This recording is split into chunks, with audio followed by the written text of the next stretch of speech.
विभागाच्या विविध पथकांनी ठाणे जिल्ह्यामध्ये अंजुरगाव खाडी, कालवारगाव, छोटी देसाई, मोठी देसाई खाडी, आलिमघर, दिवा खाडी, माणेरे गाव या ठिकाणी हातभट्टी केंद्रांवर छापे टाकलेत।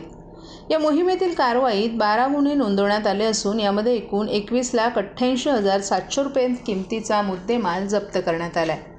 या गुन्ह्यातील आरोपींविरोधात महाराष्ट्र दारूबंदी अधिनियम 1949 अन्वये गुन्हा नोंद करण्यात आला आहे। या कारवाईमध्ये जप्त केलेल्या साहित्यांमध्ये 55,200 लिटर रसायन, 35 लिटर गावठी दारू, 2 डिझेल इंजिन आणि इतर हातभट्टी साहित्यांचा समावेश आहे। नाशवंत मुद्देमालाचा जागीच नाश करण्यात आला आहे, तर 2 डिझेल इंजिन जप्त करण्यात आले आहेत।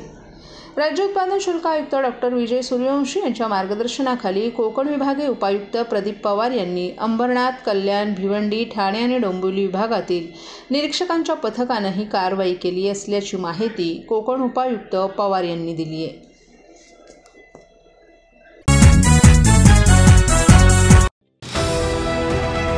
TJSB सौर शक्ती कर्ज, गो ग्रीन, करा वीज बिलावर बचत। आकर्षक व्याजदर, 84 महिने परतफेड कालावधी, 80% लोन, व्यावसायिक आणि उद्योजकांकरता सुद्धा। अधिक माहितीसाठी तुमच्या जवळच्या शाखेला भेट द्या किंवा संपर्क साधा 1800-223-466 आणि 1800-266-3466।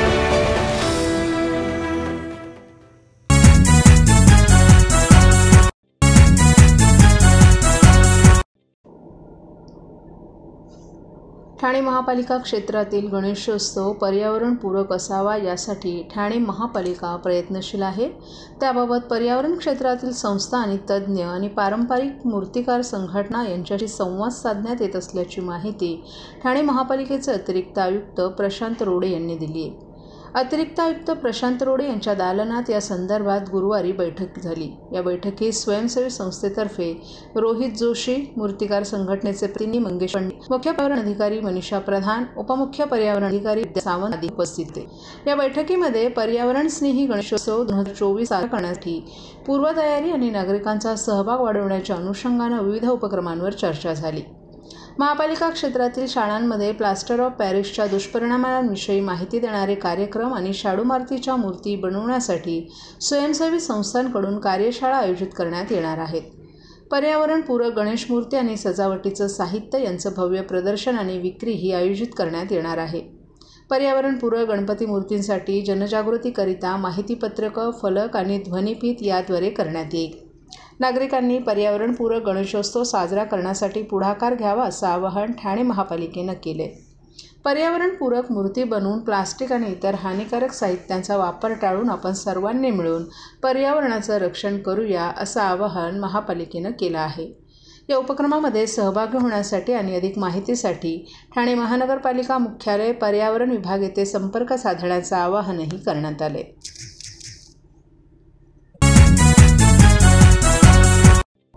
ठाकरेंच्या शिवसेनेचे 2 खासदार मुख्यमंत्री एकनाथ शिंदे यांच्या संपर्कात आहेत। ठाकरेंची शिवसेना पुन्हा एकदा फुटणार असल्याचा दावा ठाणे मतदारसंघातून निवडून आलेले नवनिर्वाचित खासदार नरेश म्हस्के यांनी केला आहे। अनेक नगरसेवक, लोकप्रतिनिधी शिवसेनेच्या मूळ प्रवाहात येऊ पाहत असल्याचं नरेश म्हस्के यांनी सांगितलं। या संदर्भात मुख्यमंत्री एकनाथ शिंदे स्थानिक प्रतिनिधींशी संपर्क करून निर्णय घेणार आहेत। त्याचबरोबर ठाकरे यांच्यासोबतचे 2 खासदार बाळासाहेब ठाकरे यांच्या विचारांशी प्रामाणिक राहण्यासाठी आमच्या संपर्कात आहेत। 6 खासदार नरेंद्र मोदी यांना पाठिंबा देणार आहेत। उद्धव बाळासाहेब ठाकरे गटाच्या 2 खासदारांनी आमच्याशी संपर्क साधलाय। आपल्या मतदारसंघात कामं झाली पाहिजेत, विकास झाला पाहिजे यासाठी त्यांना नरेंद्र मोदी यांना पाठिंबा द्यायचा असल्याचंही त्यांनी सांगितलं। त्यांना उद्धव ठाकरे यांनी घेतलेली भूमिका मान्य नसून गेली 2 वर्ष संजय राऊत राज्य सरकार पाडणार असा दावा करतायत।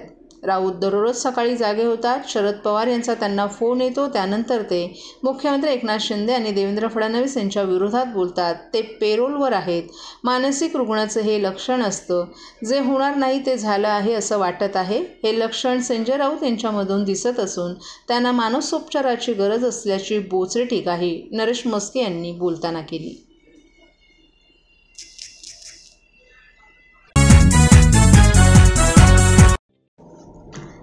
दिल्लीत नरेंद्र मोदी यांच्या शपथविधी सोहळ्यामुळे राजकीय गोटात हालचाली वाढल्यात. नरेंद्र मोदी यांच्या मंत्रिमंडळात राज्यातील कोणत्या खासदारांची वर्णी लागणार याकडेच साऱ्यांचं लक्ष लागलंय. या मंत्रिमंडळात शिंदे गटाला एक मंत्रिपद मिळणार आहे, त्यामुळे शिंदे गटाकडून कोणाला केंद्रीय मंत्रिपद मिळणार याकडे साऱ्यांच्या नजरा आहेत. या मंत्रिपदासाठी 2 खासदारांच्या नावाची चर्चा आहे, तर काही खासदार डॉक्टर श्रीकांत शिंदे यांच्या नावासाठी आग्रही आहेत. याच दरम्यान मंत्रिपदाचा निर्णय मेरिटच्या आधारावर होईल असं वक्तव्य मुख्यमंत्री एकनाथ शिंदे यांनी केले. नरेंद्र मोदी रविवारी 3ऱ्यांदा पंतप्रधानपदाची शपथ घेणार आहेत. नरेंद्र मोदी यांच्यासोबत घटक पक्षातील 18 जण मंत्रिपदाची शपथ घेण्याची शक्यता आहे. मोदींच्या मंत्रिमंडळात श्रीकांत शिंदे यांची वर्णी लावण्याची आग्रही मागणी शिंदे गटातील काही खासदारांनी केली आहे. मात्र श्रीकांत शिंदे यांनी मंत्रिपद मिळण्याची शक्यता कमी असल्याचं बोललं जातंय. श्रीकांत शिंदे यांना मंत्रिपद द्यावं अशी मागणी काही खासदारांनी मुख्यमंत्री एकनाथ शिंदे यांच्या समोर मांडली आहे. यानंतर खासदारांचं मेरिट पाहूनच मंत्रिपदासाठी आपण त्यांचा विचार करू असं मुख्यमंत्री एकनाथ शिंदे यांनी सर्व खासदारांना सांगितले. पक्षातील सर्व खासदारांनी डॉक्टर श्रीकांत शिंदे यांना मंत्रिपद मिळावं यासाठी आग्रही भूमिका मुख्यमंत्र्यांसमोर मांडली होती. मुख्यमंत्री एकनाथ शिंदे यांनी सर्वांचं म्हणणं ऐकून घेतलंय. मात्र सर्व खासदारांचं मेरिट पाहूनच आपण निर्णय घेऊ असंही मुख्यमंत्री एकनाथ शिंदे यांनी स्पष्ट केले. दरम्यान शिंदे गटातील एका मंत्रिपदासाठी प्रतापराव जाधव आणि श्रीरंग बारणे या दोन्ही खासदारांच्या नावाचीही जोरदार चर्चा आहे. त्यामुळे कोणाच्या गळ्यात मंत्रिपदाची माळ पडणार यासाठी थोडी वाट पाहावी लागणार आहे.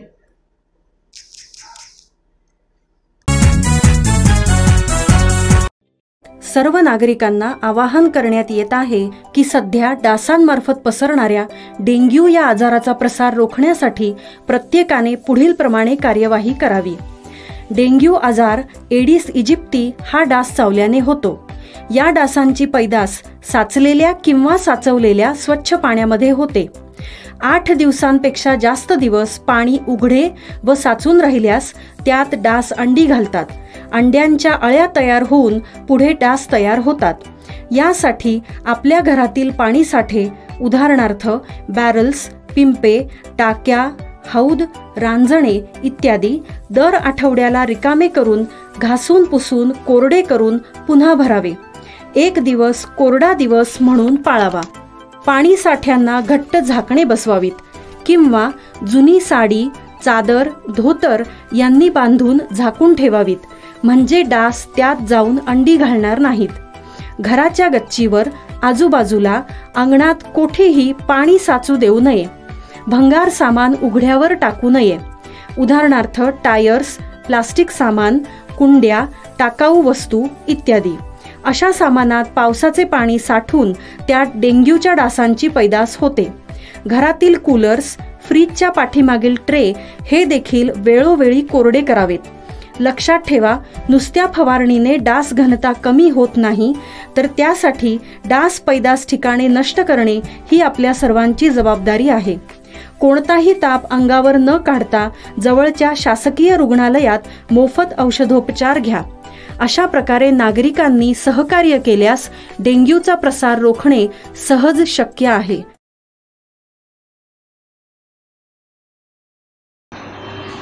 नरेंद्र मोदी सरकार स्थापन होण्याच्या पुन्हा एकदा तयारीत आहे. पंतप्रधान नरेंद्र मोदी सलग 3ऱ्यांदा पंतप्रधानपदाची शपथ घेतील. हा शपथविधी सोहळा रविवारी सायंकाळी 6 वाजता आयोजित करण्यात येणार आहे. देशविदेशातील मोठमोठे नेते या ऐतिहासिक क्षणाचे साक्षीदार होतील.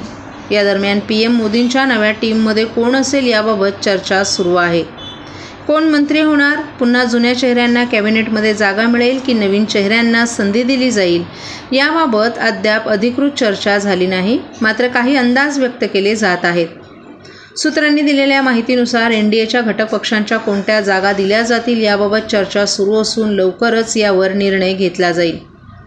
शुक्रवारी दुपारी पंतप्रधान मोदींना NDA संसदीय दलाचा नेता म्हणून निवड केल्यानंतर घटक पक्षांच्या भूमिकेवर चर्चा केली जाईल. सरकार स्थापनेदरम्यान घटक पक्षांनी काही मागण्या समोर ठेवल्यात. आता भाजपला त्या मागण्या दुर्लक्षित करता येणार नाहीत. घटक पक्षांना नाराज करणं भाजपला परवडणार नाही. त्यामुळे कॅबिनेटची उभारणीही अशाच प्रकारे करावी लागणार आहे.